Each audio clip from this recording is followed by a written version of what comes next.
A nasty awakening. A grim situation at the Heavens High Hotel. September 4th, 24:30, 12 o'clock hours, Zelos Prime Megacity. Rex jolted awake, his senses assaulted by chaos and confusion. Rough hands gripped his shoulders, shaking him violently. The discordance of shouted orders and the shattered remnants of the hotel room filled his mind as he struggled to focus. "Get up. Hands where we can see them," a commanding voice cut through the fog in his brain, for his head pounded like a piercing drum inside his skull. Blinking against the blinding sunlight streaming through the window, Rex tried to piece together the fragments of his memory about the recent events of his last mission. The last thing he remembered was meeting with that agent of the Arath Alliance, Miss Tilly Masters, who wanted to defect. Her defection came with a much-sought gift, the Arathian private keys to the Rollies 11 relay space station, a critical telecommunications point connecting all 9 sectors of the Retralis galactic volume. As his vision cleared, Rex's heart dropped. Beside him, on the once pristine white sheets, lay Tilly, her lifeless eyes staring at the ceiling, a thin line of blood trickling from the corner of her mouth.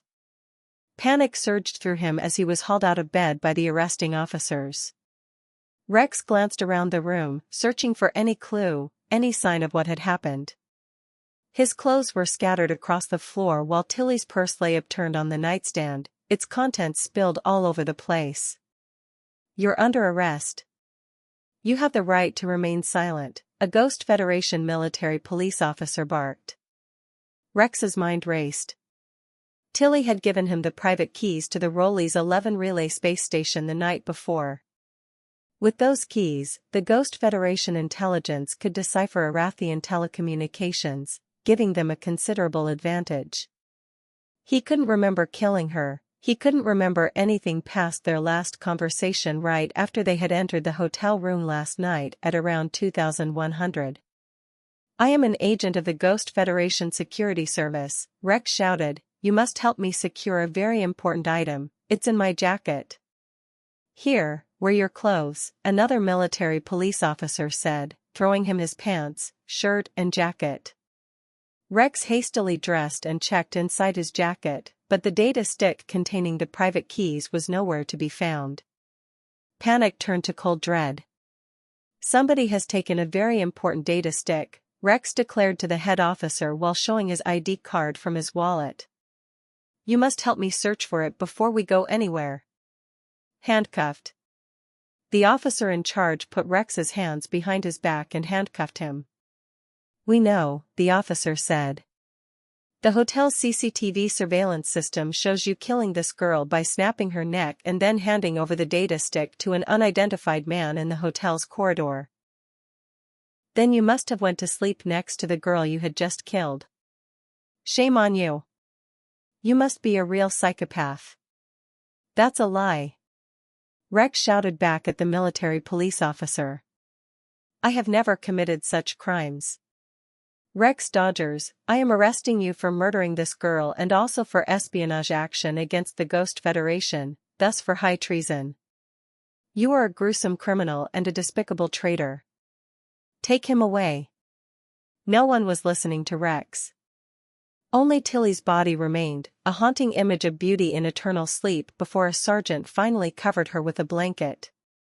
"But why keep me alive?" Rex struggled to maintain his composure, his eyes darting around the room.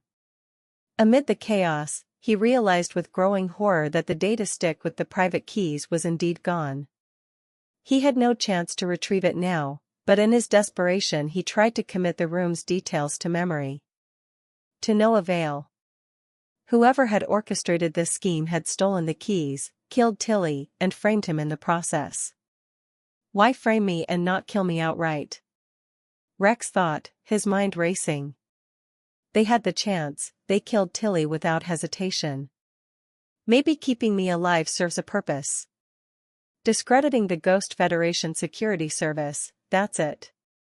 This way, no other agent would dare defect to the Ghost Federation, knowing its counter-espionage agency would be seen as unable to protect those defecting agents. At the same time, it forces the Ghost Fed's hand to eliminate one of its best agents, me. That's enough for starters, Rex thought. But by keeping me alive, they made a big mistake. I don't know when, I don't know how, but I will find them and I will kill them. I have been framed. Listen to me, Rex said, his voice hoarse and urgent as the officers dragged him towards the door. I don't know anything about the video you're talking about. Someone else did this, I never killed that girl. And they took a very important intelligence entity with them. Save it for the station, one of the officers snapped, shoving him through the splintered remains of the door and into the hallway. The cold metal of the handcuffs bit into his wrists, a stark reminder of the perilous situation he was now in. As they led him down the hotel corridor, the eyes of curious onlookers burned into him, each step heavy with the weight of his predicament. He took one last look at the room as he tried to envision Tilly's serene face in death, a stark contrast to the chaos around her. He didn't know exactly who had killed her and stolen back the Arathian private keys, but he was determined to find out. Whether it was a private contractor or an Arathian operative, they had made a grave mistake. They had underestimated Rex Dodgers, a mistake he intended to make them regret. Outside, Zestos, the son of Lonaris, shone brightly, mocking the darkness that had just enveloped his life. As they shoved him into the back of the patrol car, Rex vowed to uncover the truth, no matter the cost. The game was on and he was ready to play.